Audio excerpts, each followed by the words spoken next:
Hi, guys. Welcome to the We Are One podcast. I'm Ken. This is Tess Clark, the amazing Tess Clark.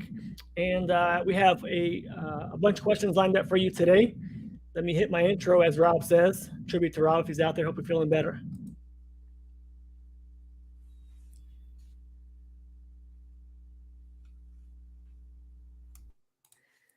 All right. Didn't even make any noise, but that's fine. No big deal. So, Tess, how are you? We had some discussion for a few minutes, so we're a little bit late on the live stream, but how are you?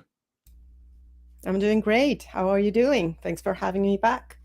Of course, of course. You're one of the few people that I really want to have on a regular basis because you bring so much to the table, your knowledge base, and I know you're not only an author, but you also are a consistent researcher in your daily activities. So you're not going to just write a book and then reference the book the whole time.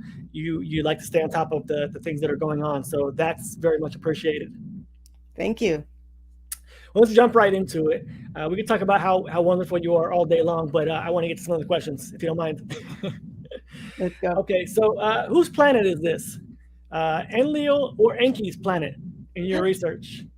Okay. Yeah. Well, the texts say, I usually refer to the text because I wasn't there when all this happened, so I can only come to conclusions that are all speculations. Like I told Rob, I don't know anything for sure. I don't think anyone knows anything for sure. Like you were telling me, and even Rex, he says, I want to find out. I want to know the truth, and we all want to know the truth. So we can do our best, and I do kind of have the feeling that from the text, these people that arrived, that's what the text seemed to point to.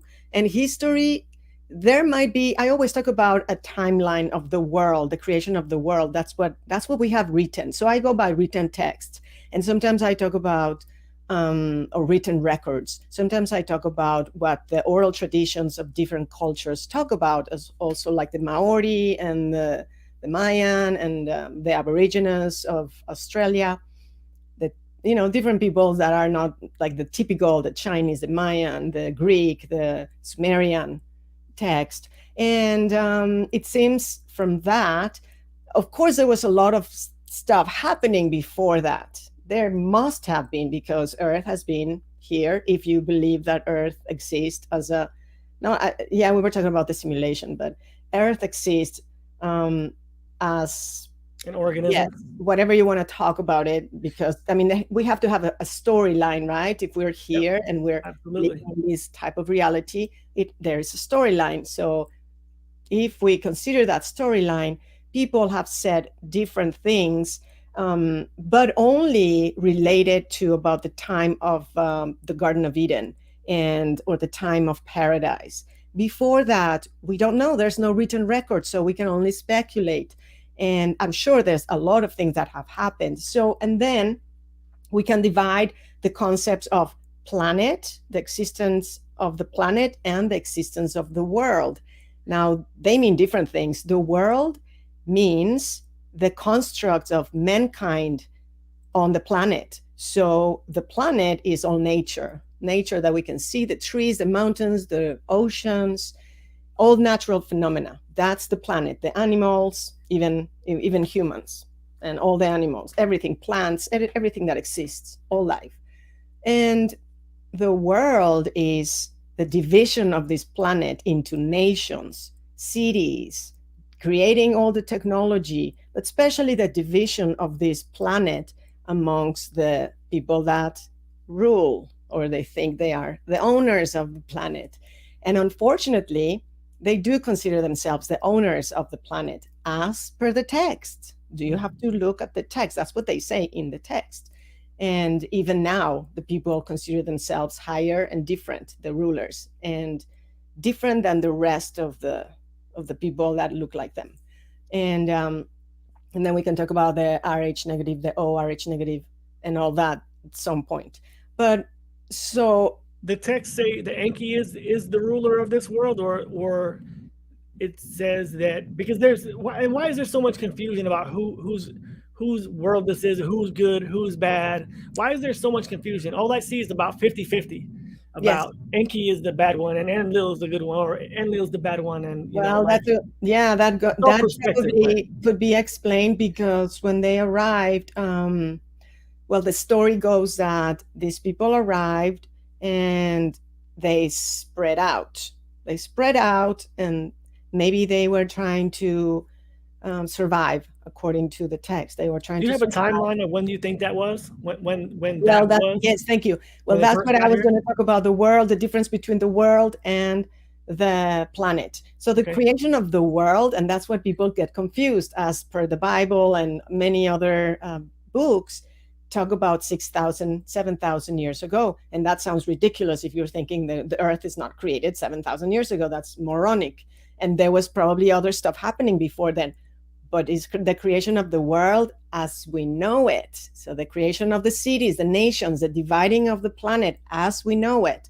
And then that makes sense. And the creation of the hybrid bloodlines. So the creation of the world means the creation of the hybrid bloodlines of Adam, Eve, Cain, Seth, their descendants. And a little bit before that, if you read the text, these people arrived and they tell you the timeline, 180 SARS or Saros or Shars before the flood of Noah and before the exiting of the time of the Garden of Eden. So the Sumerian story is very similar to the Bible. They actually took the Bible stories from the Sumerian tablets. Mm-hmm. Even the people that know about these evangelical people and people that know the ancient text, the Bible, the Old Testament, the Torah, they know all those texts. They know that take that from the Sumerian text. They originate from the Sumerian text, and then they developed, and then they evolve, and then there's new text, and they get written later on and changed. And yes, everything has been changed by the winners, and then they erase their enemy lines. So they arrived about 180 SARS or Shars before the flood. That's what they tell you, or that's when they landed. The story is that Alalu, who was the half-brother of Anu, and Anu is like the man, like the main honcho, like the head honcho. Anu is the dad of came first. And Enki, correct? He would be the uncle of Enki and Enlil. Yes, Alalu. And Alalu, that allegedly they were fighting in wherever they were before, allegedly, and I say everything allegedly because, like I said, I wasn't there. They were fighting. This Alalu was kicked out because he was fighting for power with his brother Anu. He came and found the earth, and then he thought that it was inhabitable and a good place, very similar to their place wherever they were. So he told the rest of the people, I found this place, this planet that is inhabitable and habitable. And they were probably the human likes that existed. They were considered just savages. That's what the texts tell you in, for example, the time of Ouranos and Yanu. Ouranos is the Greek god, the main one, which is the equivalent of Anu. Odin. And the Romans talk about Janus. So you can consider those the starters of civilization, who began civilization, divided the earth, and their children started to go here and there. And then those children started fighting for power. The story is that, I'm going to try to make it really short to answer your question, that so Anu came afterwards with, I think, 600 of men and maybe a few women included in those 600 of them. Maybe some of them died in the process of trying to land.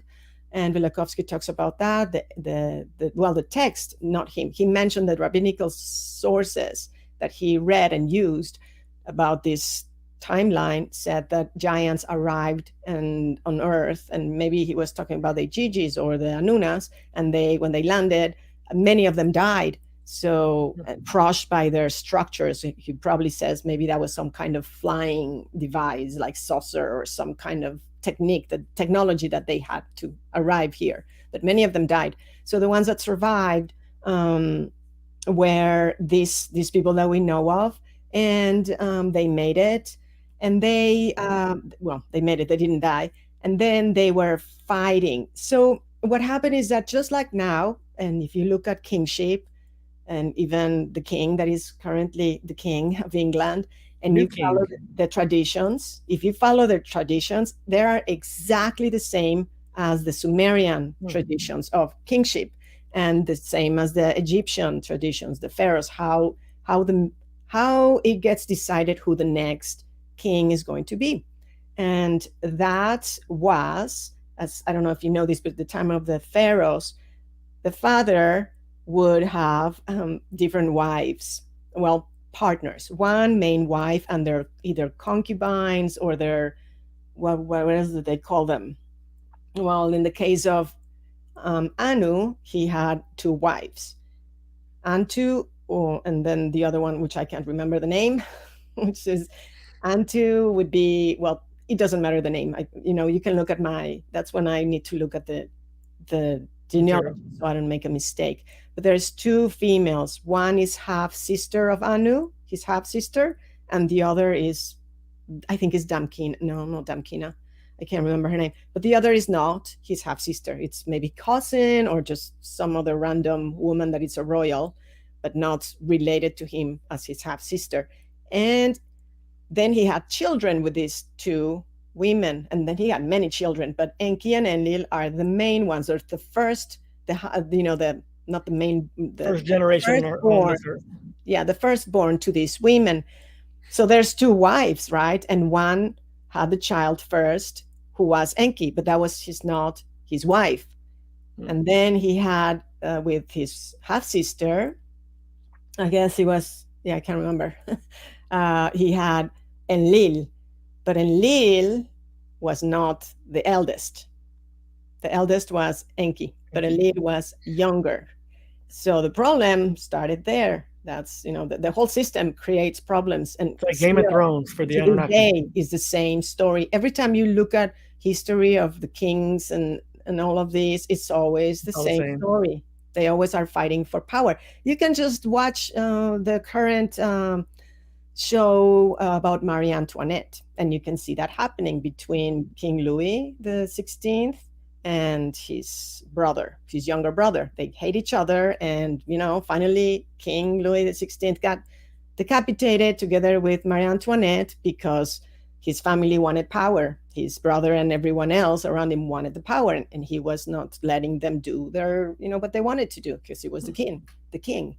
And so it's always the same. It's always been the same. You just have to look what's going on now, and then it comes from back then. And that's why they've been fighting. But the owner, well, that's interesting. Enlil was supposed to be, because he was a firstborn, he was supposed to be the one in charge of Earth, as per the text. And Enki and his son Marduk were always saying, no, it's my dad, Enki. And Enki was saying, it's me. I am supposed to be the firstborn, so I should be the one ruling Earth, or the main honcho, even though they all had, they're just like a court. They all had like the archidukes and dukes and counts and barons. They had the same thing. It all comes from the same system of kingship, and they were fighting because of that. So later on, Ninurta, yes, first was Enlil. Ninurta was his son. He was fighting with Marduk. So those were the enemies at the time, around 2100 BC. That's when Marduk took over, and he took over the planets that were represented before by Adad. And Enki took over the planet that was represented by Enlil first, and that was Saturn. So Saturn represented Enlil, but became to represent Enki later on when Marduk took over around 1500 BC. And it was about the time of King Hammurabi.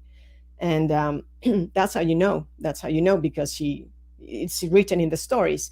And so I don't know if that answers your question. A little bit. So I've heard the stories, and again, I'm not sure where these are cited from. So are these stories of the original Anu and his two sons coming to this planet? Are they cited in a particular story, or are they cited on the all of the tablets, the Sumerian tablets? Well, these stories, you can find them in there are many, many, many different cuneiform tablets that have been translated, as well as books put together by Samuel, or Noah, Samuel, Kramer. Yes, Okay. I get those two confused. Sorry. And what just, I mean, I'm trying to figure this out, because it seems like we had the same issues that we have today that we had, what is that, 4,000 years ago now? Like, how do we translate those texts if they're not commonly spoken? How can we translate stuff that was like written in different times when nobody lived in those times? Like, it seems like there's always a translation of Latin or Arabic, Aramaic, whatever those languages, ancient languages are. How do we translate those accurately, and how come there are so many different translations of them existent today? Okay, well, the cuneiform tablets were written in cuneiform language. There was not any other except cuneiform. That's what it's called. And then there was something called the Rosetta Stone. Do you know about the Rosetta Stone? They found a stone, I think in the 1800s, when they had the Sumerian cuneiform, they had Latin, sorry, not Latin, or yes, maybe Latin, but it was Greek cuneiform and some other language. So it was 3 languages, and it was the same story. On the same story. The same stone tablet. It's called the Rosetta Stone. And thanks to the Rosetta Stone, people were able to translate and know what the text meant. But there's also the stories that had been translated, well, kept by their high priests. I mean, there was high priests like Berosus. Berosus didn't write in Egyptian, but he was a high priest of Marduk. He was Chaldean, right? Chaldean, 300 BC. He was like a Greek, like a mixture of Greek with Chaldean. There's a special name for it. But he, not Greek, don't take me on that. But he wrote the text, and he rewrote the text of the Enuma Elish, which was a creation of the world, the story of how they arrived and they conquered Earth, and how they became to be the kings, and their battles and the catastrophes mixed with catastrophes. That was and also talking about mutations. I have a really cool video that talks about the lizard-headed people or figurines that have been found, or the mixture of serpent or snake with heads of humans, or like the chimeras. And I explain all that, where that comes from. And Berosus talks a lot about all these mutations, and they were really mutations, and they were also symbols. So there were also some freak mutations that changed and went reverted to their original blueprint, or the original way that they should be. But after the catastrophes, there was a lot of radiation. And interestingly enough, actually, speaking of these, yesterday, I don't know if you watched Rex's show, but I have to talk about this because the guy that he had on was talking about the Hanford nuclear plant, and the guy who was in charge of it doing experiments with animals and different, and who knows with what else, with people, with radiation to cause mutations and make them really large, like creating really large animals. So they know. I mean, these people know, and radiation is one of the ways that mutations occur. So either created artificially by mankind, or naturally by cosmic rays, when there's planets and comets interacting with Earth, or novas, or flaring of stars and gas giants, causes the same effect. And that's all very, very well explained throughout history. For example, Ptolemy, the famous astronomer, he also had all the sciences. All the natural philosophers of the past, which I read a lot of them, had they were like the scientists, and they had all the information, the scientific information. And there's way more things that we don't get to see, but what is given to us, what we can read and find on the internet, and on the books that we can read, get a hold of, they tell you that there was mutations and different world ages. And the New World Order also refers to, after catastrophes, the world changes in who is ruling, and migrations and new nations arising, old nations getting destroyed because of the catastrophes and the changes. So they talk about everything. Life changes, plants change, animals change, humans change the way they looked, and their possibilities of like seeing or not infrared light or ultraviolet light with their eyes, because the the sheath, the atmosphere of Earth changed depending on where Earth was traveling through the solar system, basically, or which planet. Or I mean, that I put together with other people. I'm not the only one. Many people have talked about this. Ignatius Donnelly, Vilakovski, Pythagoras, and all the Pythagoreans. Ptolemy wrote he made different maps showing the world ages. And I think there was like 4 world ages. So that you would say, why would he do that? Well, in each one, he shows you mutations, like after Noah, the flood of Noah, the mutations. And he has, I have this in some of my videos. On the left, he has the the pictures, the illustrations of the different mutations. It's amazing. There's people, I mean, all kinds of mutations, really crazy mutations, humans that look with, I don't know, 4 arms, and one had like the face of a bird. Another one was a woman with long hair and hairy all over. And another one was a guy who was like a hermaphrodite. And then another one with like legs of something, like animals kind of thing. That's just like freak mutations. And he describes all of these in the map underneath. And then he shows the world how it was divided. Yeah, so he made those. And so that is, he had as a record, right? So so that changed. And then I don't know if I answer your question, but I went a little bit a little sideways. That's okay. There's a few things there. I'm gonna try to circle back and see if we can get those actually answered. So if I'm correct, still there? Okay, yeah, you blacked out for a second. So if I'm correct, in according to the Rosetta Stone, which is telling the story of the Sumerian Enuma Elish, when Enki and Enlil were fighting for power of the planet, they came upon people who were already here before the Anunnaki. Is that correct? Yes, they had to have been people because they conquered them. Yes, the Egyptian text, for example, Diodorus Siculus talks about when he went in 60 BC, he went to Egypt, he went to Babylon, or where the Chaldeans were, and he asked the high priest to tell him everything they knew about their history. And he wrote the ancient history of the world, or the world, something like that. That's the title. So he put together everything that he was told, just like Herodotus did as well.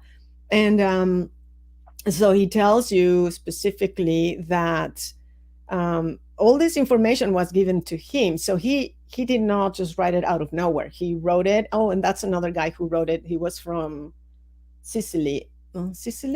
Anyway, somewhere in Italy, one of those islands. And yes, 60 BC.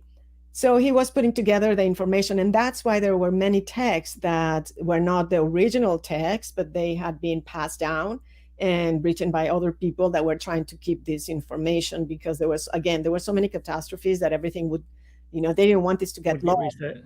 But we don't get told everything. Also, that's why there are secret societies, and they were secret societies, and they always were told, you can't divulge this. If you divulge this information regarding science, regarding the history of the Earth, the catastrophes, and everything that, the electric universe, or how planets, all that cause all these catastrophes on Earth, if they divulge that to the people that were here, so there were people here already, otherwise they wouldn't have had to have a problem with it. But they were the natives.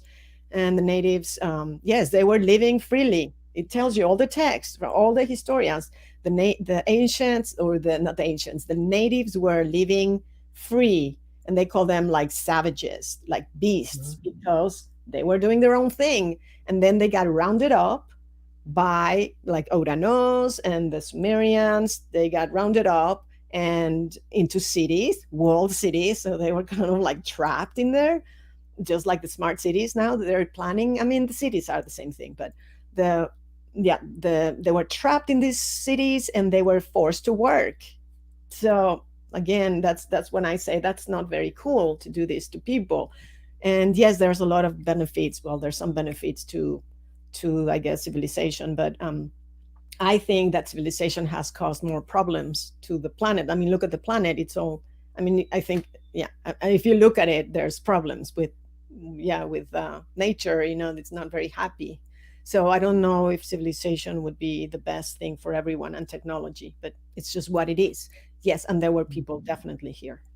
Okay, so I'm trying to kind of in my head get a timeline. So there were people here before the Anunnaki, but there's no recorded Genesis story for before the Anunnaki, correct? The Anunnaki story and the Epic of Creation is the first documented history that we have on Earth. Is that the oldest information? Is that correct? Yes. Well, the Maoris, for example, talk about before the before how do they put it, that there was an embrace between earth and sky, and you couldn't see a separation between earth and sky. And that's probably talking about the time of the paradise, the time of Eden, when we were surrounded by this red infrared plasma sheath that doesn't allow you to see the stars. And because you can't see through infrared light. And that's before the Anunnaki? Yes. Okay, and then once that happened, once they got separated and they talk about some creature came and separated them, then things change. And they tell you that the sky looked reddish and orange. They even tell you a color. And there's more to it, but basically you can look it up, the Maori story of creation. And it's exactly the same as the timeline of the Garden of Eden. When that happened, the expulsion of the Garden of Eden would be the same as what they're talking about. And what they tell you is that humans before then, well, they tell you there was no aging. The aging started until around the 2100 BC timeline, which is around the time of Abraham and his son. What timeline? 2100 BC? 2100 BC. That's when that's when Marduk took over, or started taking over around that time because of the catastrophes. And I think that's why he was able to take over. Either the other Anunnas died, either they were killed, or they left if they were able to leave. Did Enki leave after Enlil took over the possession of I don't say the planet, but the ruling? It's not very clear. It's not very clear. They don't tell you either. They don't tell you. The texts don't tell you if they left, but you can use logic. So if there's a planet that is getting destroyed or hammered and like really messed up, if I had the chance, the ability to get out of there, I wouldn't stay. But that was after the catastrophes, though, correct? Because the Garden of Eden happened. So this is where I'm a little confused in my looking at who's telling these stories online. Or I mean, I'm not into the books to read them. It's not because I can't, it's just because I haven't done it. But so we're given this kind of Anunnaki story of hybridization, right? We're given this story that the Anunnaki came here, and Enki, the scientist, fused human DNA together with who was living on this planet before, right? And then they kind of made this hybridization. That's the story. But if you're telling me that Adam couldn't have been created by the Anunnaki because they came before him, then that's a whole nother story. That's a dispelling of Enki. Okay, let me explain that. Adam is equivalent of Adapu or Adama. So Adam, was he the first man? It's like the same story. It's the same story. They just have different names. There's Titi, and Titi is Eve, and the other guy has the different name. But there are places, and I have all this in my book, where you can go and look at someone has already put it together, like the similarities and the names used. But let's just say it's the same people. Like I mentioned, it's the same people. And Adam, okay, the way Adam was created is this way. This is the story. This is what the story says. This is the Sumerian story, the version. And this is not Sitchin. This is not anyone that came afterwards. This is the actual translations. You can read them. And Rex does a lot of good readings he loves to read the original text, not books. And I think Sitchin was spot on in many ways, but he also made mistakes. Now, if he did it on purpose or not, that's another story. The things that he didn't, that I don't think that are correct. But the things that I think he got correct, and if you read the text, is that these people came, and allegedly, they didn't want to mix with the natives. That was their rule, not to mix. They didn't want to mix. They didn't want to start the hybrid lines. That was the rule, because they would degrade their blood, and they didn't want to degrade their blood. That's what they called them. Degrading the blood is because they thought of the humans or whatever, the earthlings, as basically as animals, right? Even though they look the same. Otherwise, they wouldn't be able to have intercourse. And they just had intercourse. That's what the story says. Enki, because he was upset with his brother Enlil and jealous. So what he thought of doing is, well, I'm not going to listen to what he's saying because I want to be a ruler. So what I'm going to do, I'm just going to go ahead and mix with these earthlings and create my own lineages, if possible, because he didn't even know if that was like a possibility. And that's that the story tells you, that he's got his sister Ninhushar, his half sister, to help him to create their lineages. And she was a little bit like, no, I don't think we should do it because we're not supposed to. But she was convinced, because after the deluge, there was such a catastrophe, such disaster. Well, not the deluge, that was the expansion. They were starting to be, there was the time of Enoch. The time of Enoch has a lot of catastrophes. That's also before the time of Noah. See, there's different catastrophes. And they knew there was something bad coming, because they had the ability, they had the knowledge, they knew a ton, everything that we know, and everything that the Mayans knew, and everything that the Egyptians knew about astronomy and astrology, math, anything came from them. So they came with the knowledge. And that's why they were able to fool the natives, the earthlings, and they believed everything they told them about nature and the gods, and that they could control the forces of nature, and they were animals, that they would shape-shift into animals, and they could see everything and hear and know everything, so they would be controlled, easy to control. And but Enki went behind Enlil's back, and with his half-sister, they created this lineage that was supposed to be a no-no. That was disobedience to his older brother. So did he do that scientifically, or he did it the old-fashioned way? No, the story says that he just had sex. He was walking by the river, and he saw these two women who were naked, because they didn't used to wear clothes. It was the climate was different. We didn't need any clothes. And everything just grew constantly because of this infrared light. And even now people use infrared to grow plants indoors, and it's amazing. It makes everything grow and keep flowering all the time. So in experiments, it makes sense with the stories of the time of Eden. And so they tell you that he saw these women, and he said, oh, so I'm going to have sex with them. And he had sex with them, and they both got pregnant. And then one had Eve, and the other one had Adam. That's what the story says. The story doesn't say that he went to the Garden of Eden happened before. It doesn't say that he went to the laboratory and took out with the, no, it said he had intercourse. Okay, now. But how would that make sense if the Garden of Eden and the stories of the Old Testament, Adam and Eve being the first man and woman, correct? Right? Eve was made out of the rib of Adam, and we'll get to Lilith in a second, which I'm completely confused on how that happened. But then how would Enki have? They weren't even here on Earth yet, correct? According to the story, they were here. That's how he was able to mate with the females. But I thought the Adam and Eve story, the Garden of Eden, happened before the Annunaki were on Earth. No. Sorry, no. No, it couldn't have, because they were created by them.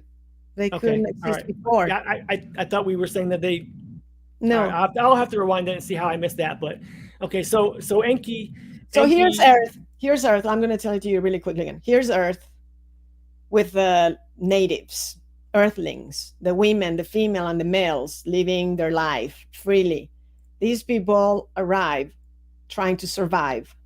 Maybe 600. That's what they tell you a number, 600. That's why 600 is also a sacred number and used a lot. But many numbers used in math are used for them, like the 12 and the 6 and the 40. They all have they're part of mathematics that make the nature, the yes, the golden ratio and everything you can find on nature. So that's why they chose those numbers. Fibonacci All sequence. the way around, they knew those numbers and they chose those numbers. And it's just the phi ratio, the golden mean, whatever else you can call it, perfect math.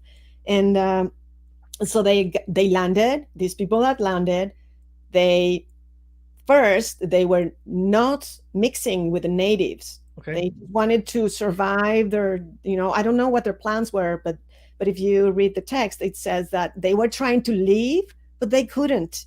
The rabbinical sources say that they were trying to leave. They didn't want to be on Earth, but they were stuck because of the catastrophes. It takes time. Your technology gets destroyed, or you have to build everything again. And that's why they were mining gold and copper, because those are amazing protection against radiation and used for space travel. So they protect you as well when you're on Earth, and people know about these. They take this monatomic gold, but maybe they used to take that before, as per Lawrence Gardner. And yes, so they knew all this. And so Enlil first was saying no mixing with the earthlings, no having sex, in other words, no mixing with the earthling, with the women, because they were all mostly men, like I mentioned. And a few women, not many women, came, like the women that we can read on the stories. So there was a lot of men. And what happened is, because they were O negative, the people that arrived, the Anunas, they could only have sex with the females, not the other way around. Sure. Yeah, so if the females, like Lilith and Inanna, who are the known ones to be having sex with earthlings or hybrids, even I think that's why the story of the half-sister of Enki, Nin Hushard, trying to have sex with males and it not being possible, the children being born either dead or stupid, or I think that it would have also killed them. Like the second time, it would either kill the mother or the baby. So that's why they wouldn't do that. That's why Enki is the males who were able to have sex with the females first, were able to create these lines. And then the story says that afterwards Inanna was having sex like Lilith. Lilith is the first one that is mentioned. Who's Lilith? Now, I've not heard this lady's name before. He's Inanna's niece. And look at my who's Inanna? You can look at the videos or my ebook. It's very easy. Just go to Mythos and Cosmogony ebook and look at the lineages and the genealogy trees. And there it tells you exactly who she is. She is a goddess, an Annuna. She is, I think, the daughter of. I can't be for sure. Right, she's related to Anu. Yes, she's of the side of Enlil, not the side of Enki. He's of the side of Enlil because they are related to the female line of actually their grandmother. So remember, they had different mothers, so they have different mtDNA. The male carries a Y chromosome, passes from father to son. It only passes. I mean, the daughter gets the Y chromosome, but she cannot pass it down. Just the males, and the females pass down the mtDNA, which lasts, I think, 700 years or 15 generations. And then, because it's a living type of substance, it gets destroyed, and then you have to replenish it again. And that's why the females, they were looking for like the Gnostics, they were looking for the types of Mary Magdalene. And that's that's why that whole battle between the church, the Christians, and the Gnostics. And it all because of the mtDNA, and they didn't have that line. So Lilith is an Annuna that has sex, if I remember correctly, with Adam. Well, in the story, it says that she has sex with Adam and that she doesn't want to stay with him. Before Eve. No, I mean, yes, before. Yes, I think it's before Eve. Because then Adam and Eve got together. But Lilith was the first woman before Eve with Adam. That's the story. Okay, got it. Yes, and technically, let's see, Adam, was it Cain? But then, see, what happens with Enki is that he comes back and he has sex again with the women of those lines that he's creating to bring back his Y chromosome and create the lines like Noah. That's the idea, that he was not the son of Methuselah. he was the son of or whatever, there's like I think it's Methuselah. No, I can't remember. See, I forget these details, but probably, do you know it? The father of God. Anyways, he went to his father and he said, this looks like an angel. This guy, it's not like normal. He has white hair and blue eyes, or very light hair and very fair skin and very bright, shining blue eyes. He looks like an angel, and the angels were the Annunas. That's the that's the code for Annunas, the gods. So that's what happened afterwards. But yes, Cain is descended from Enki and Lilith, basically, and they have been fighting with the line of Seth. That's what I know. Like, you can follow very, very closely throughout history, and all the way down to us. That's why they've been fighting. Got it. I think I got it. Did that clarify the? Yeah. I'm trying to find the timeline. I think I was confused because I thought the Garden of Eden and Adam and Eve were before.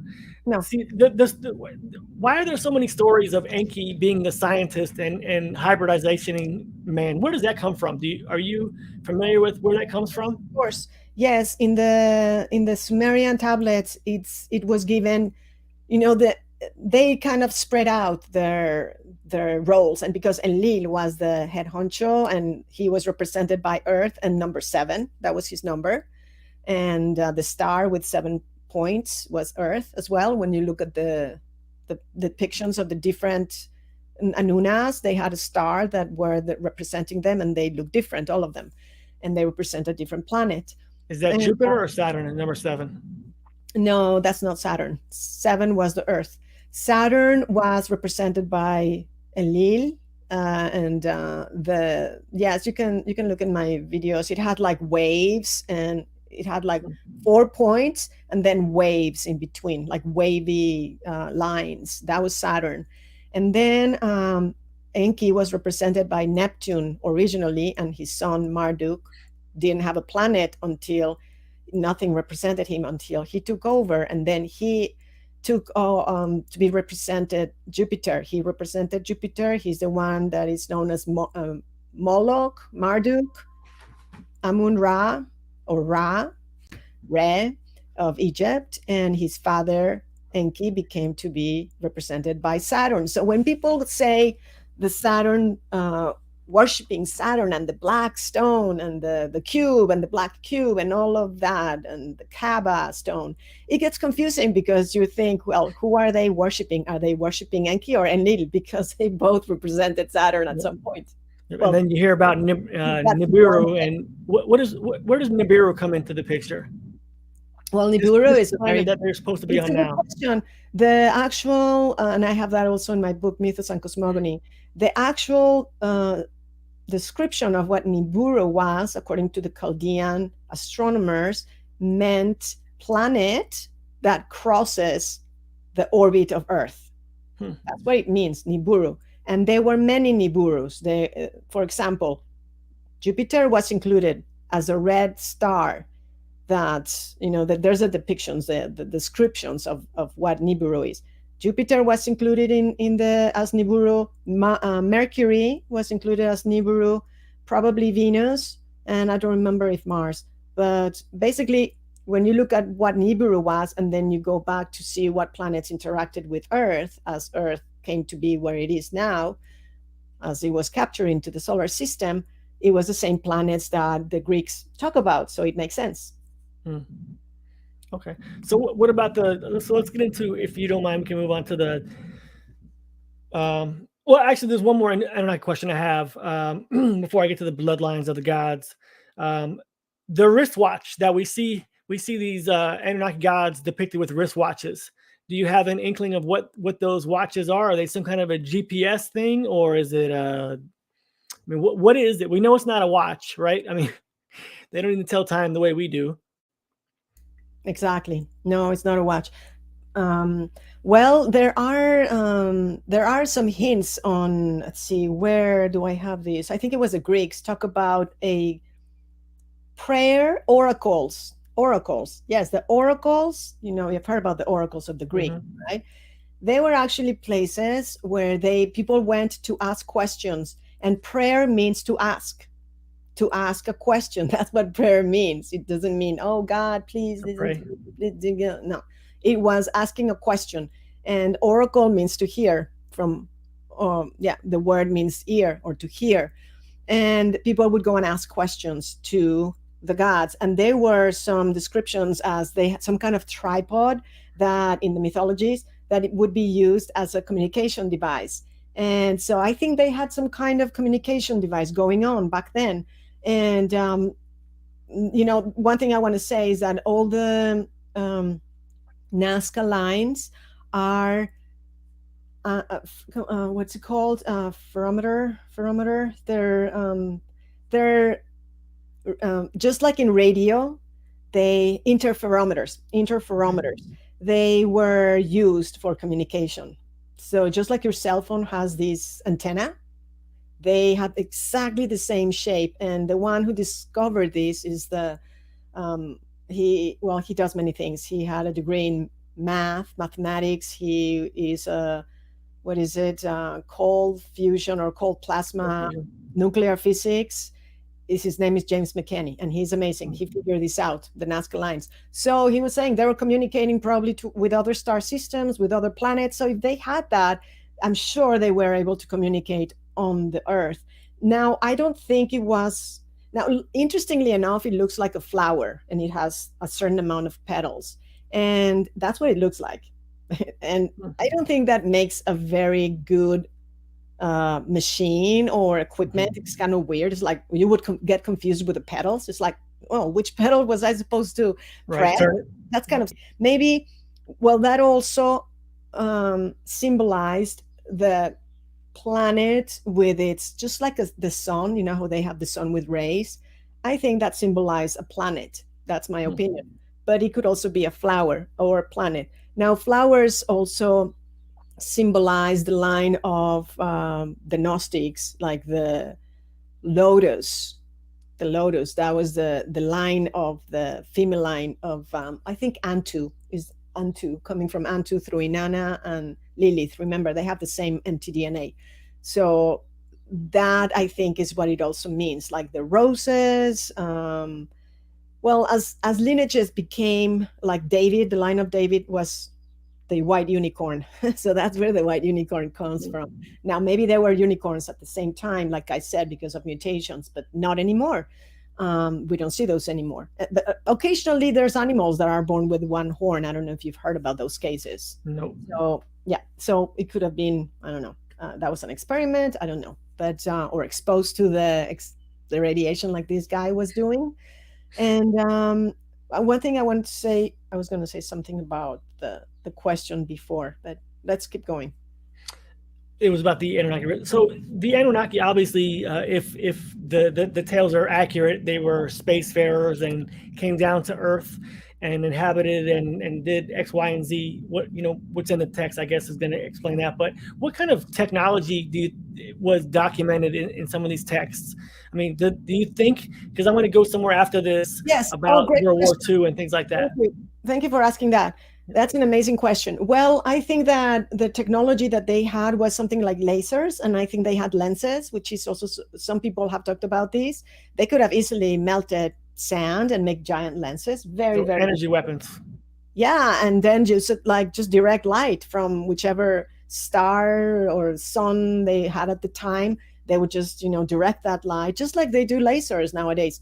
And I think they also had the pyramids, which were cold fusion, according to McKinney also. He's amazing. He has written books like Atlantis to Tesla and The Diamond Principle, which talks about the blue. What's his name? James McKinney. James McKinney? Okay. Yes, and he doesn't read. He only read a little bit of Vilakovski because someone said, oh, your story about the comets. He came with a plasma comet model before reading Vilakovski, and someone mentioned it sounds like what Vilakovski was talking about.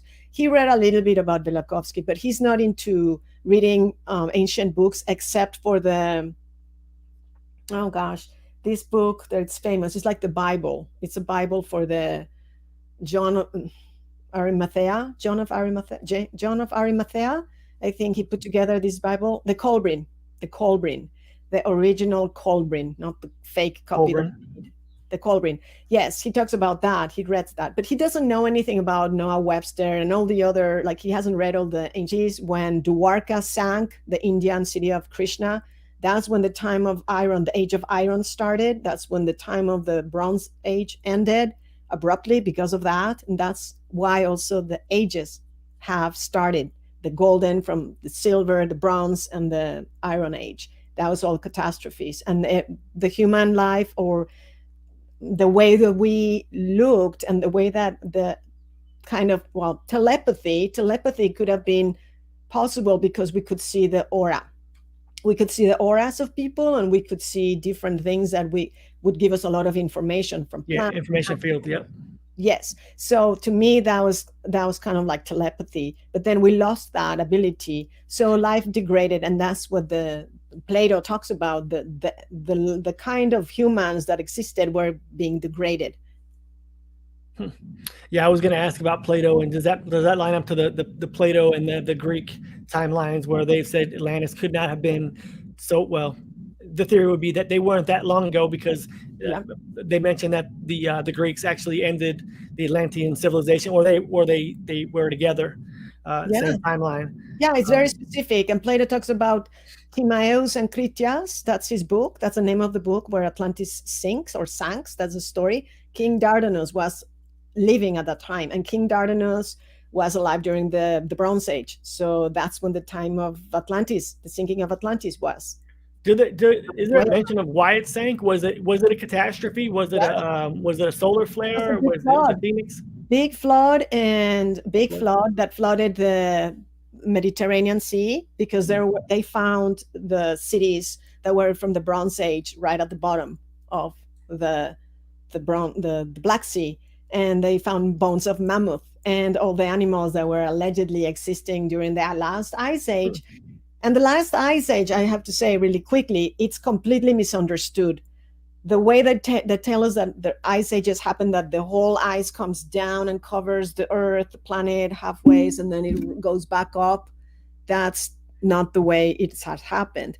Allegedly, what we can see is that the ice sheet actually was first formed after coming out from the Garden of Eden, or the expulsion of Garden of Eden. There was no ice before. That's why people didn't have to wear clothes. It was beautiful. Everything was warm and beautiful. Springtime all the time. And they had a lot of light. There was light day and night. There was no darkness until the time of Adam. During his lifetime, the moon was seen for the first time, and day and night began, or nighttime was experienced for the first time at this time. And they were afraid, and there was many catastrophes with that. That's allegedly when the Earth captured the moon. There was a pre-Selenites before the moon. The Greeks talk about the pre-Selenites. There was no moon before the Selenite, the pre-Selenites. What is so I have an image in my head that I've had for a couple of years, and maybe there's some truth to it, maybe there's not. But I want to ask about the inner Earth, documentation, because my interpretation of how I see the Garden of Eden was that there were catastrophes on Earth that kept happening, and the people who survived went down into the inner Earth, and they were down there for a long time, very long time. And the way that I see it is that when they came out of the ground, basically out of the inner Earth, after radiation had destroyed pretty much everything, and they came out, they came into a garden where flowers were blooming and there was fruit and stuff. And that's how the tale of the don't eat the fruit came about in my head. And it's just a story, just intuition. But what is being told about inner Earth, about the stories? I know that there are some Admiral Byrd stories about the North Pole and the Arctic. Are there any documented? Because when you were referencing that, I kept thinking the same thing. Like, if there's no darkness, there's just light. There maybe there is an inner Earth that has a sun there, that it's never dark. No, I didn't agree with humidity.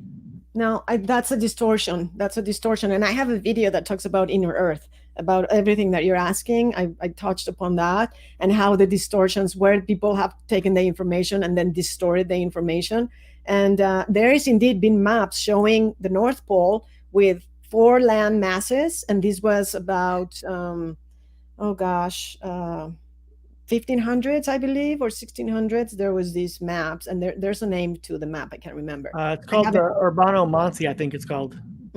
I have it. I have it all. I have a really cool video on maps, on medieval maps that are really strange and weird and upside down maps, where show the North Pole as the South Pole, and the South Pole, they're like all upside down, because there are technically the Earth is shown upside down with the same north and south, but just upside down. I've seen the map I'm referencing. It's called the 1587 Urbano Monty map, and it has four things. But there's a large hole in the middle. Well, not a hole. There's water. There's water in the middle. There's a hole. It's a mountain. A mountain. It's a mountain. It's a hill. If you look at the good version of the high definition, as high definition version of that you can, it shows a mountain. It's a mountain with four land masses and rivers coming out, like between, not rivers, but water. So that's what they show. There's no hole. That's a made up thing. Now there are pilots that have spoken about that, though. I'm not sure if you're aware of that. There are pilots who have said that they have been deferred around the Arctic North Pole, and then they cannot fly over the hole. Yes, well, that's what people say. See, that's what people say, or they tell them, or that's what they have said. What I think is going on is that just like Antarctica, there's the same thing. The poles, by the way, have moved so many times. That's why there cannot be a hole. It cannot be. It just cannot be, because it has not always stayed the same. You see, it's changed. And that's what I talk about in these. But all the poles are is electromagnetic forces, correct? I mean, the geomagnetic. That's a magnetic pole, right? The geophysical pole and the geomagnetic pole, and they vary. The geomagnetic pole shifts is wandering around right now very fast, and pole shifts, according to McKinney, geomagnetic pole shifts, magnetic pole shifts happen all the time, and they don't kill anyone. That does not matter. The problem is the geophysical. The geographic pole changing, and that has happened many times, and people survive, but there is a lot of like mega giant tidal waves and earthquakes and storms and land sinking, land rising. But there hasn't been a record of that happening, correct? For at least all of it. There's 3,000 years. Yeah, there's all of it records, and all the ancient philosophers, the Greek philosophers and the Roman philosophers talk about it, and Noah Webster has put a compilation, amazing, just like Vilakovski, of all these historic records. That's what he's done. He didn't invent the records. He just told you. He just put it together, and he says, this guy in this year in this book said this happened.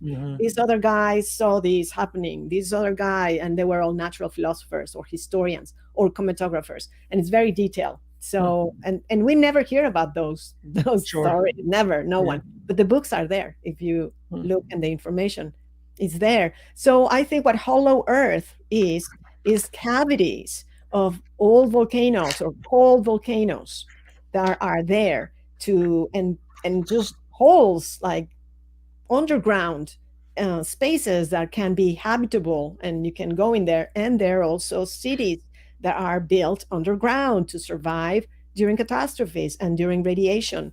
And they have been using these cities for thousands and thousands of years, like Derinkuyu and in Turkey, and many, many other cities. There's hundreds of miles of tunnels in Peru, in Cusco. Also. Actually, in the U.S. too, the domes are. In the U.S., in Mexico, they're everywhere around the world. There's underground cities. They've always. So who made those? Do you have any idea? I mean, I don't think that they're referenced in any text. I would be very shocked if they were. The Anunas. Yes, there are referenced. They would say, for example, the Hopi people would say that they would go below the ant people. They were the Anunas. They found cuneiform writing and the star symbol of Anu in the Grand Canyon in the 1970s, and they made that public. It was public. I have a video on that as well. These people who were going through the caves, research, just kind of exploring, they found this really cool stuff. Now it's off limits, but so under what do you call it? Inner Earth does exist, but it's not like in the center right here. No, gotcha. It's like right very close to the crust, very close to us, and there's been lots of movement as well. Earth doesn't stay the same. Never. It's just oh my God, just so many changes to everything. That's what they would call it, the New World Order. Things would look the same. You would lose whole lands. Masses, they would just sink, and others would rise. And then, like, just you can see the volcanoes in the hotspot in Hawaii. You could see how it's moved. If you look on Google Maps, you can see how it's moved. It's followed this thing, and then there's just islands created, and then some like Santorini and the Minoans, they just went poof, and the whole inside of the island just erupted and caused in the 1500s BC, and caused what is known as the Exodus, all those terrible catastrophes. And always plagues are accompanying this in disease, because maybe the mutations, radiation, bacteria coming with the tails of comets, it just very always it recurs. It's recurring with the catastrophes. And Noah Webster was studying this cause of the pandemics, and he linked it to the comets. Well, he studied the records, and he said it's the comets connecting to Earth and the electricity, and there's electricity. And he called it fluid electricity. At the time, they would say electricity is fluid. It's not like we think now, like some kind of invisible thing, which is interesting. They called it fluid electricity. I'm glad you said comments, because I've been meaning to ask either you or Ola this particular question, and I'm not sure if you have an answer. How in the world, if we are in a planet hurling through space at 100,000 miles an hour into an infinite abyss, how in the world would there be a comet that we could identify, like Halley's Comet or these other comets that are like generational and every 50,000 years? How in the world does that make sense? How could a comet, if we're traveling 100,000 miles an hour, how could a comet orbit us while we're going that fast? And we can pinpoint it. Well, you can study the electric universe, and as well as historic records. Everything is the ether. You can call it rarefied ether. Just when you look, but how could they verify that?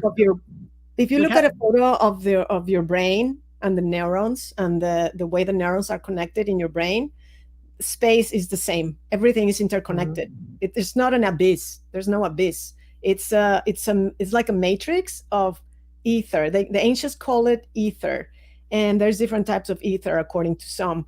But this ether is holding everything with electromagnetic force. That's the only real force that you need to explain the universe. You don't need dark matter. You don't need string theory or all the quantum physics. You don't need any of that. You just need electromagnetism. And gravity would be electromagnetism. And Vilakovski wrote an amazing paper that explains the cosmos without gravitation.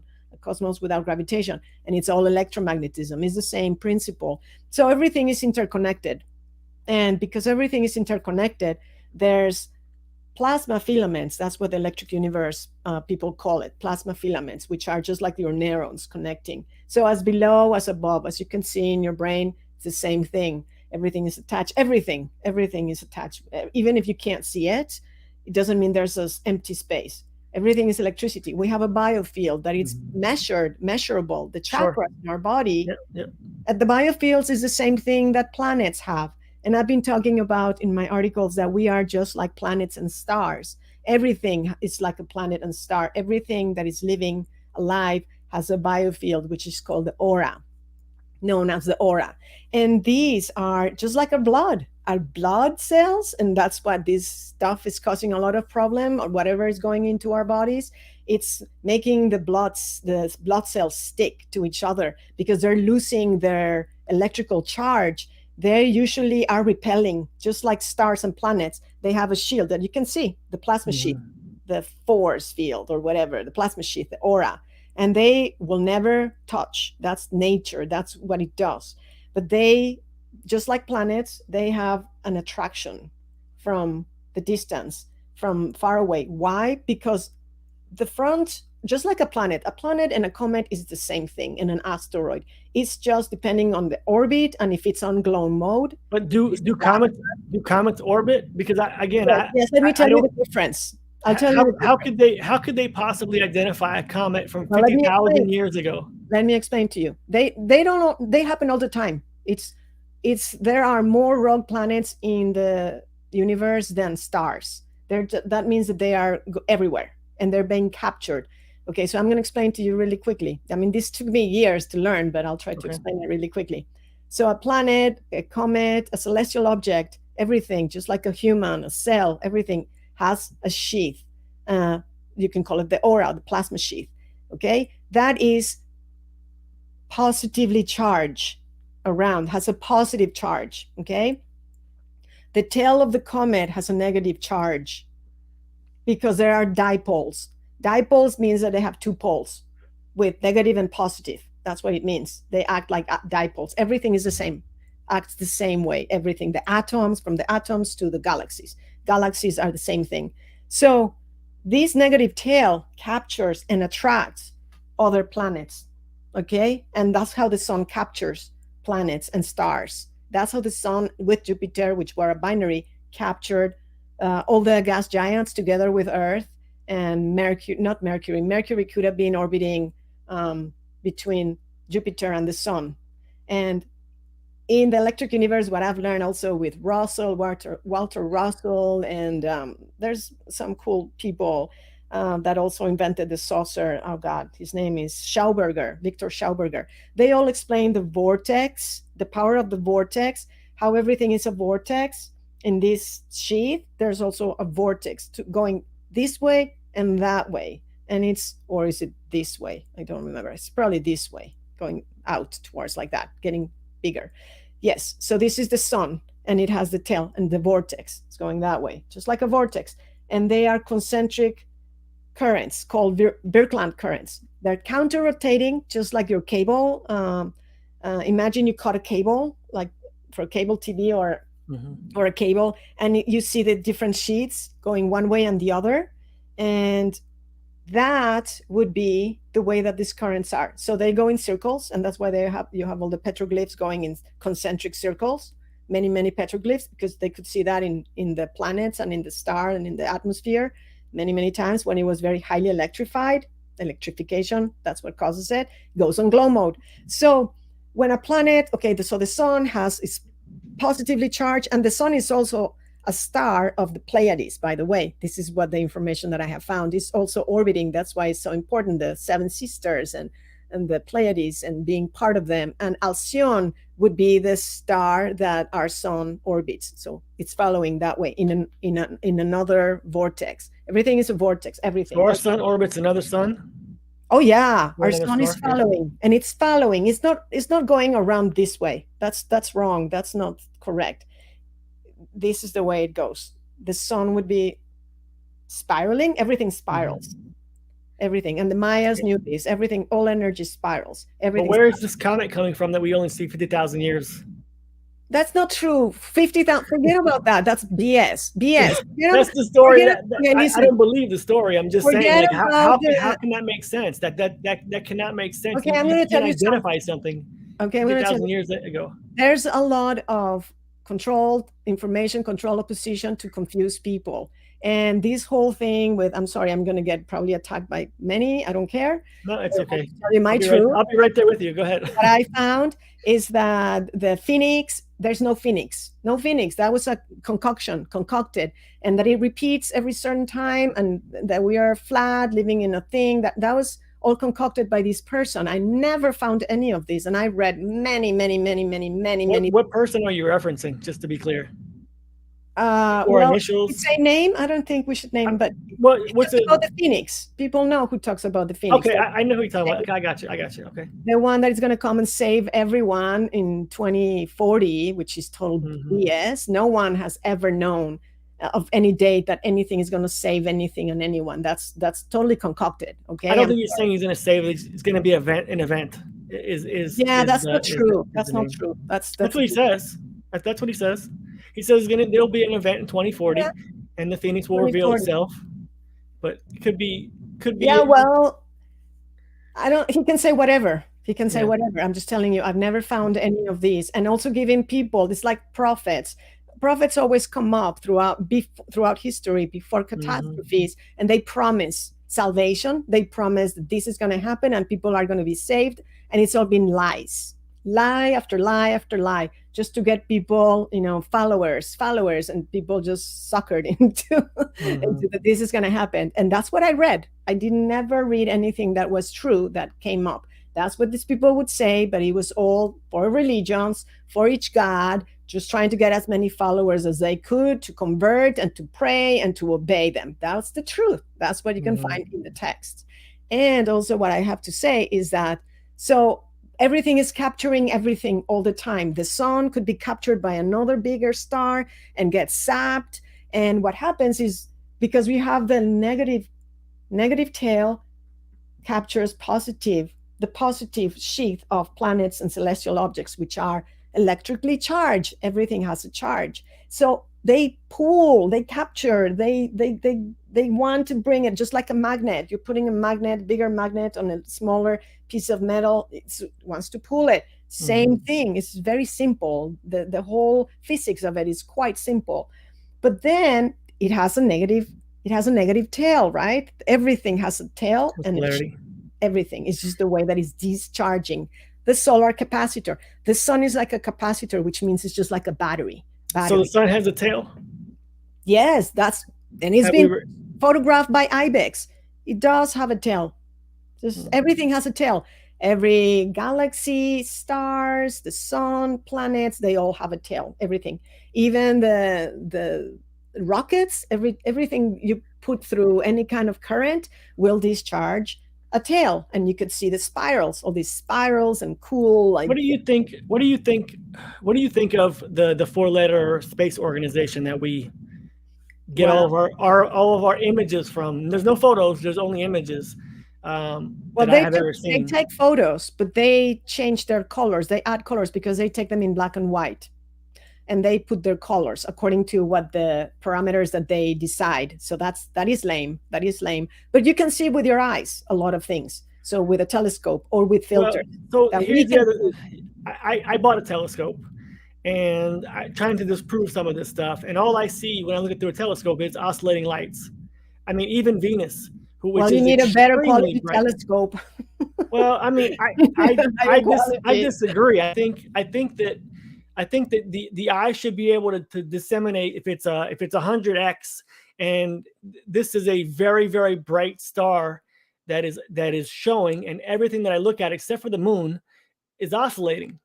I mean, oscillating lights to me. Now I get it that Let me explain to you the oscillation. Well, the plasma. You said it last time, correct? No, I haven't explained that. Okay. Well, I didn't finish talking about the negative charge and the planets. So they are captured, but they can never, if they're as big, they will have the big plasma sheath as big, not small, right? If they're like big size planets. So when they come close by, because they have a plasma sheath that is positive, what happens with positive? They repel?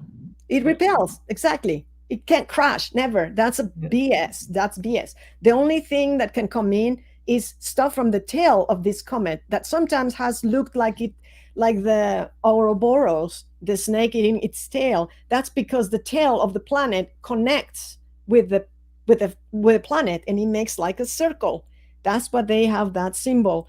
And this tail can be captured or connecting to the planets, and that's how we get the meteorites and the rocks and the water and the elements coming into Earth. Everything is captured.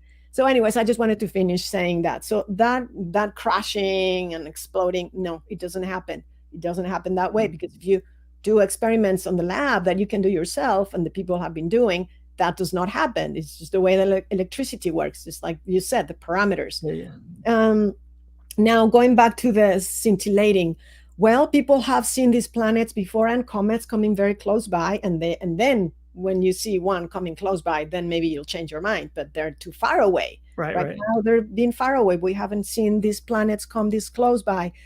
And sometimes we connect to the tails, but we don't see the comet. So we don't know until a year later or before. That's what Noah Webster pointed out. He said, sometimes there's stuff happening, but we're like, where is it? What's going on? I don't see anything. We don't see anything, because the comet is in a place where we can't see it. And then, or it's in dark mode. It's in dark mode, but then when it comes to be in glow mode, because it's interacting with a stronger current. Usually it's a higher voltage in the current. Then it would glow. And that's why asteroids can change into comets, and planets can look like comets, like Mercury. It's doing it every year because its orbit takes it closer to the sun, and everything goes this way. Okay, everything goes this way. And then it gets complicated because then we are orbiting, the ancients say that we orbit between Jupiter and the sun. So besides doing this and the sun doing this, then we also go back and forth between Jupiter because there's electromagnetic fields. So, and the moon does the same thing with us. The moon is not going around like this. The moon goes this way, and it has an elliptical orbit. That's why sometimes it looks bigger and sometimes it looks smaller. And that's why sometimes there are, what's it called, a ring solar eclipse or a full solar eclipse. It's not always the same size. So it follows the Earth. Everything is following. And Earth captures other moons. There's been moons recorded, smaller moons to be captured, and then they leave. Because they get captured by the bigger current. And that's what happens in the universe. So anytime a comet can come in, a star can come in, there's no, at 5 o'clock, this is going to happen in 20,000 years. That's BS. It's never happened like that. Things happen once or twice, and maybe they change. Maybe there's a cycle that happens for a while, but it can change. All the orbits change, and no one knew when a comet was coming back. No one. They couldn't tell because comets change. They get permanently captured by another star in the way, on their way here. And then that has been pointed out and recorded. That makes sense. That they would get delayed or maybe speed up or whatever. Yeah. But it's reported all the time that everything in the sky is like on some kind of a simulated schedule, and it's like, how does that make any sense? No, that's not true. How can you tell me that this comet hasn't appeared for 2,000 years and won't see it again? That was a made up. That's so ridiculous. It was made up gobbledygook. Yeah. Like I can just make up whatever. But if you look at records, then there's another story. Yes, and that's why you're here, because you look at the records, and no matter what our philosophies may change from our perspectives, I respect the heck out of the fact that you look at the records. You're not making assumptions based on things that you haven't seen, and exactly. That's why I'm talking to you. Yes, well, thank you. Yes, and if this is real or not real, at least there's a storyline to this world. Absolutely. And there's a storyline, so that I'm going according to the storyline that you can find. That is hidden, but not so hidden. Yes. So let's talk about some things that are hidden in texts. One of my favorite subjects, mystery schools, and how it relates to some of the prophets, or I'm not going to call them necessarily messiahs because they didn't save anything, in my opinion. But what are some of these psi abilities and mysteries that have been taught in the past, and what have you found in the text about the mystery schools?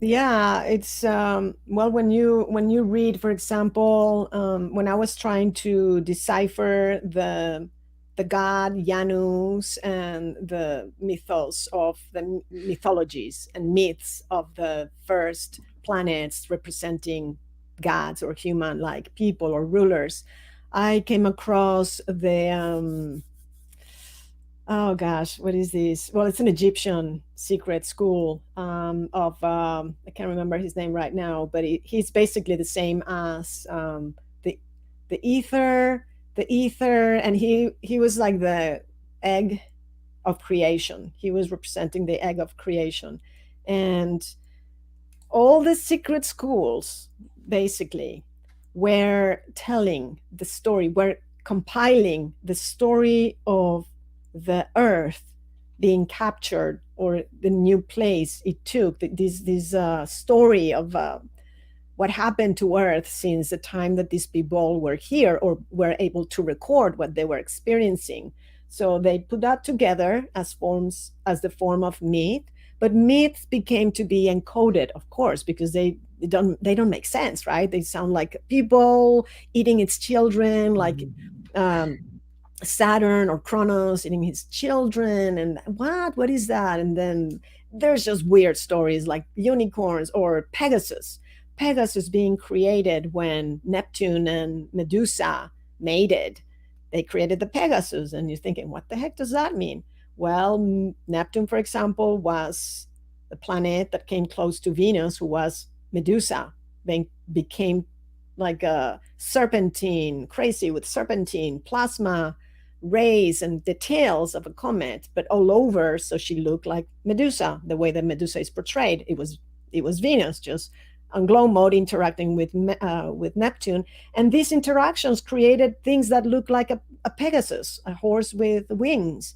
That's really what that comes from. There was no horse with wings. That's what the story comes from. Now, maybe there were other animals like dragons. Maybe they did exist for a while. I've never found any records of people have found the bones of a dragon, but there was like the dragon of Komodo and other animals that were spewing fire, dragon type. So maybe animals were able to do different things that they do now. So definitely. But going back to the question is that what was the question? Mystery schools, the psi abilities of what they have brought back in the past. Yes. And what was documented. Yes, they had to. Well, first of all, Pythagoras, for example. Pythagoras is a great example. He created the Pythagorean mystery school of the Pythagoreans, which is the same people. He learned. He was actually initiated into the school of Jupiter, the secrets of Jupiter, and who is known as the circle with a dot, which is also known as the monad, and Marduk. It was Marduk then, so he was talking about Marduk. Now he like everyone else in the secret societies, the people that were allowed to come in and their stories about Pythagoras, telling people, no, you can't be part of my secret school, and those people being very vengeful and angry at Pythagoras because they were not royals. They were not of the royal bloodlines. Yep. Mm-hmm. Or, hybrids at least. So you have to be part of the royal bloodline. All high priests were initiated into the mystery knowledge, the secret knowledge. Let's just call it secret knowledge. So all the mystery schools were keeping this knowledge of the history of Earth, the history of them arriving and creating their rulership and kingship and their battles and catastrophes and all science, everything they knew about science, everything they knew, mineralogy, how to make war, military warfare, weaponry, everything that we have in civilization has come from them. So everything that it's just like the militaries have all their secret, weapons that we are not allowed to know because it's dangerous and you can't have an enemy. No. So do you think it was more along the lines of personal like abilities, or was it like just knowledge, like they have written on the tablets of the creation and history? Just knowledge, but also medical knowledge. See, that's what Enki was going back to Enki. Sorry, I didn't answer this part, but he was given the science, all the science of healing, and they call it magic. Magic and magi is knowledge. And Sophia also means knowledge. And it's the secret knowledge of all this that I'm telling you, everything that we are not supposed to know. So what is the secret? Since you've looked it up, what is the secret knowledge of health? What is the secret to health? Well, I just told you, we are electric beings and we are affected by electromagnetism and radiation, and you can heal. There's a lot of people that have created healing technologies like Tesla, like Valerie Hunt. There's tons of people, and they either get killed, their machines get destroyed, they get put out of business, they die, or they were put in the madhouse, quiet, you can't talk about that. And they get YouTube censored. Well, exactly. You would not even be. Well, what happens now with censorship, so people know, is that they don't take down or in Twitter or whatever you think that you're being allowed to talk, even Odyssey, anywhere. They just don't promote you. You are like invisible. So you can see yourself, but I've done it in Odyssey. I've gone and typed the exact name of my video with my name, and it doesn't come up. And I'm like, what the hell? Yeah. So they're shadow banning. It's not just banning, and it's not just that either. Like I found myself being invisible on multiple like sites that have nothing to do with anything that I'm talking about. Just in general, I'm being like, I don't know what we call that, blacklisted or targeted, but like, I've said this before, probably once. I got off Facebook probably 5 or 6 years ago, and I tried to get back on last year to sell a car, and they wouldn't let me in. So I made up an email. I went in there. I listed the car. I got 3 emails within like 20 minutes. And all of a sudden, I got an email from Facebook saying, you have violated terms of agreement and you're done. And I'm like, I didn't do anything. I didn't do anything. But Yeah, of it's course, crazy. of course. They That's just what tag those, you. oh yeah, that's what those places are created for, to see what you're doing. And if you go in the naughty or the sheeple list, you're the sheeple or you're the naughty. Yeah, so yeah. If they leave me alone, I'm fine with that, as long as I don't need to interact. They just leave me alone. Don't use Facebook, don't use Google, don't use YouTube. Well, I mean, I know people. I mean, it's hard to say don't do it, but it's not good, because that happens. But anyway, well, that's good. That means that you were right on target. Otherwise, you would be promoted. Well, they just don't like me, they're just trying to blackball me or whatever. That's another way you can tell if people are being promoted on YouTube. If they have thousands of views, that means that they are their information might be wrong. BS, but it's not dangerous. I've tried to tell Chad, one of my theories is, and one of the things that I would like to do if I get more time, is to look into some of these channels who are very, very big now. They came out of nowhere, and look into who's running them. And there's a couple different shows that I'm trying to call out now, that they're good shows. They're just promoting a narrative that will not, they shut it down. They give you the information. They give you the neutrality of it, and they're very good hosts, but they're being promoted from the backside, and then they're just shutting everything down. Like that's the conclusion of every single video, the exact same thing. And I'm just like, this is ridiculous. Good for you. Yeah, good for you for noticing that, because it's very obvious. I mean, if you can't see it, it's just because you don't want to see it. But yes, you're seeing it. So thank you for that. Thank you for acknowledging that.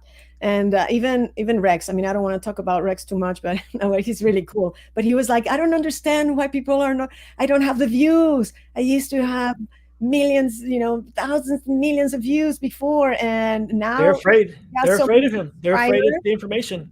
He's being shadow banned, and I've tried to tell him it's because you're right on subject. Well, don't have me on too often. Yeah, it's because it's maybe not even that he's 100% on target. It's the fact that he's sniffing around, and they don't like that people are sniffing around, because all you need is one target hit, and you could change the entire course of humanity, in my opinion. So yeah, you have to be careful, but I feel like I have a duty to speak and look through my truth. And it may be a complete ridiculous, narrative that I'm looking through, but I'll still get to the end goal eventually, I believe, because I'm completely not tied to anything. And I just continue to look. Good for you. Well, yes, you have to stay true to yourself. I mean, each person has a different path. If someone wants to be a sellout and that's what they want out of this life, that's good for them. That's what they want to experience. I don't. I've never been a sellout. I've never been interested in anything except, I guess, the truth and evolving spiritually, and like yourself, having the best life I can and enjoying life. I don't think anyone likes to suffer. So it's not human nature to, there are some people that do want to suffer. Some people enjoy it. They can't help it. Yeah. Some people do want to, some people, let's change that. Some people do want to suffer, like the sadomasochists, or the people that are, addicted to fear. Fear, it's very addictive, and it gives you endorphins. No, not endorphins. It's the other one. Endorphins are good. It's the other one that makes you sick. The stress hormone. Yeah, the stress hormone. Yeah. But it gives people a high, just like drinking coffee or smoking a cigarette, something that can be poisonous. It's very empowering to know that it's not your fault. To be a victim is very, it's very liberating. Or however, someone's going to come and save you. Yeah, or don't do anything. Just wait for the right person to come, for the guy in the white horse, or the whomever, or the phoenix, or whatever. Don't do anything. Just sit there and wait for this thing to come and save you. And that's the savior complex, or the savior complex. And the victim mentality, which I don't talk about too much. Yeah, I agree. It goes with the savior complex. So just not do anything, just complain about it, and then maybe something will happen. No, I agree. And yes, if I'm right or wrong, my you know, I'm not making any money. I'm not, Yeah, me neither. I'm I'm losing not money making any monthly. money. So Okay. yeah. So I guess that's a that's something that should tell you, you know, that That's the justification to what we're doing. yeah, yeah. But yeah, you have to be true to yourself. You have to try to help if you think you can help, or just be true, just speak your truth, and with good intentions, and that's the best you can do, right? And then if That's we it. are in the same storyline, or we're thinking things are different, it doesn't matter. I think that's why I wanted to come on your show. I didn't go like, oh no, they talk about this or that. No, no, I think that you have your heart is in the right place, and your intentions are good, and you want to know, and just wanting to know. And I was wrong before. I said so many silly things when I fell for the new age thing back in 2012, that I feel embarrassed, right? About what I told friends and family. And I'm like, oh All darn. part of the process. We're all always evolving, and that's why I refuse to get stuck to anything. Like, I'm not stuck to any theory, even if I believe it's the only one in the world. Like, I can't get stuck to that, because in the end, you're going to miss the important things in life, which we talked about a little before. The only thing that I think is real in this world is your emotions, and to enjoy what you have and be grateful for it. Yes, and also, what can you control? What is it that the thing that you can control in this world? Your emotions and how you feel about things. And a lot of people That's the can't do only. that. So hopefully they'll get tired of me telling them that you're giving people power when you let them affect you. Yes. Now, we also have to remember that we're all in a different path and a different, I don't want to call it evolution, like some are better than others. No, I don't want to say that, because that's kind of crappy and shitty to say. And it's like, I don't even know if it's true, right? We just Right. have ideas and theories. But thinking, just trying to be patient with others and try to be kind, not just come out and try to say you're an idiot, you're stupid, you're moron, Well, ignorant. have empathy, because they're not in your Have shoes, and you don't know empathy. what they know, and they don't know what you know. So Yeah, and hope for the best, hope that you're doing the right thing. So, but at least our hearts is in the right place, and we're just trying to understand and find out what is really going on. And it's an adventure. We're here on an adventure, and I don't think it's the end of it. I think we are already it. We are it. We are this source or consciousness. So we're just experiencing this time, this place for now, and it doesn't feel good for many people. Some people have it better, some people have it worse. And I always, send love and healing light to people that are suffering, and just try to help with the suffering, and animals, and everyone, and myself. I suffered too, of course. I suffer like everyone else, and just try to stay positive, and in a place of openness, and like you said, learning, always learning. absolutely. Well, I appreciate the time. We've been going for an hour and a half. I don't want to keep you too long, but we've covered everything on my list for the most part, at least touched everything. So thank you very much. I always enjoy learning from you, and listening to your perspective and your thoughts. Guys, if you want to support Tess, I've been sharing the link as I go. It's also in the description. Tess Clark from Mythos Decoded, and details are again in the description. Is there anything else that you wanted to add or push or promote or talk about before we leave? Not that I can think of. Thanks for that. And also, I hope people support you and all the good people that are doing their parts on trying to make this a better place with less suffering, more joy. And thank you. Much love to everyone. Thank you very much. I appreciate it. Have a great day, Tess. We'll talk to you soon. Thanks, guys, for tuning in.